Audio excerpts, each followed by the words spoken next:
Assalamualaikum warahmatullahi wabarakatuh. Perkenalkan, nama saya Muhammad Hoirul Fitriani, NIM 18020140, kelas FSC 18.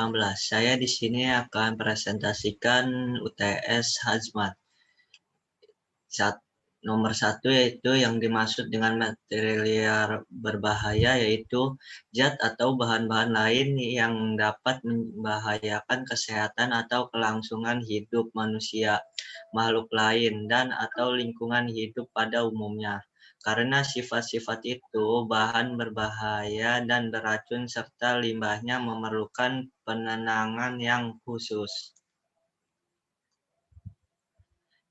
Yang kedua, yaitu soalnya sebutkan klarifikasi material berbahaya menurut United States Department of Transportation The Orange Book dan United National PBB The Purple Book, yaitu jawabannya bahan peledak.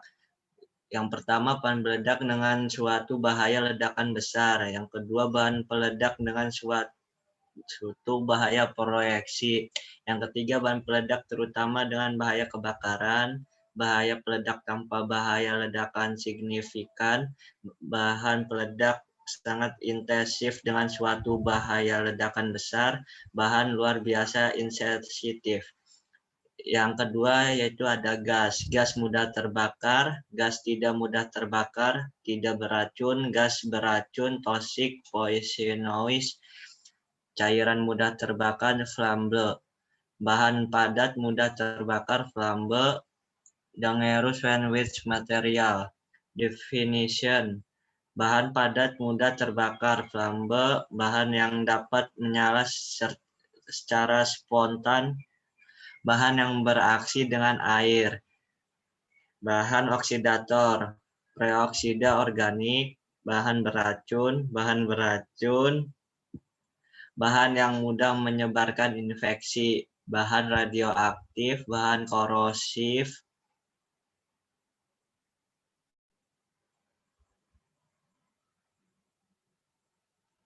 bahan berbahaya lainnya, produk, bahan, atau organisme.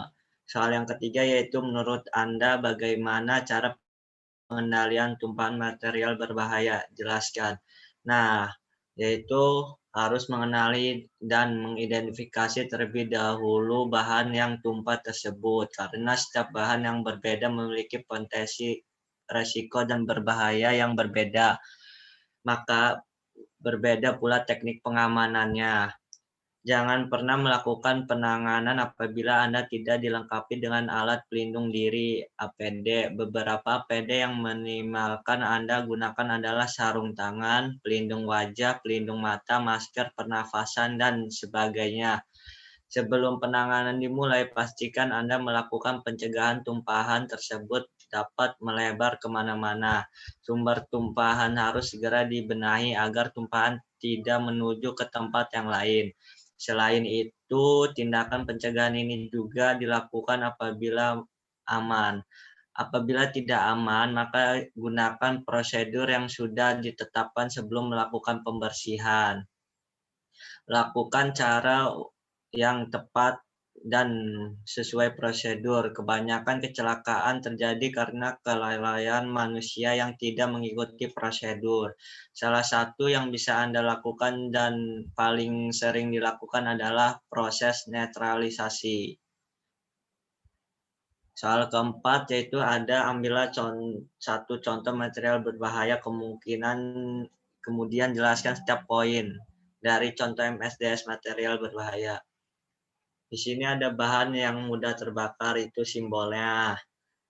Di sini ada penjelasan label 5B3, bahan padat yang mudah menyala, bisa terjadi kontak atau gesekan dengan panas, percikan api, atau bahan mudah terbakar lainnya. Simbol 5B3 ini untuk padatan mudah menyala memiliki warna dasar merah dan putih, bersejajar vertikal, berselingan. Di bagian tengah terdapat tulisan padatan mudah menyala, berwarna hitam, dan blok segi 5 berwarna kebalikan dari warna dasar. dipasang pada wadah kemasan 5B3 padatan yang mudah terbakar, misalnya sulfur, magnesium, fosfor, dan padatan lainnya. Soal yang kelima yaitu jelaskan ketentuan di dalam membuat plakat, simbol, atau label. Label kemasan bahan material berbahaya B3 bahan beracun dan berbahaya secara umum merujuk pada Globally Harmonious System (UNICEF) yang terbitkan oleh PBB. Label plakat dipasang persatuan kemasan bahan berbahaya ataupun kemasan paket kumpulan bahan material berbahaya. Yang keenam yaitu menurut Anda mengapa perlu dilakukan pengendalian tumpahan material berbahaya? Apakah hubungannya dengan ketiga? Nah, jawabannya yaitu perlu karena setiap melakukan pengendalian tumpahan material berbahaya pasti ada hal yang tidak diinginkan. Nah, kenapa ketiga diperlukan? Karena untuk antisipasi, identifikasi, dan evaluasi kondisi serta praktek berbahaya buat desain pengendalian bahaya, metode, prosedur, dan program terapkan, dokumentasikan, dan informasi rekan lainnya dalam hal pengendalian bahaya dan program pengendalian bahaya ukur. Periksa kembali keefektifan pengendalian bahaya dan program pengendalian bahaya. Nah, sekian dari presentasi saya. Wassalamualaikum warahmatullahi wabarakatuh.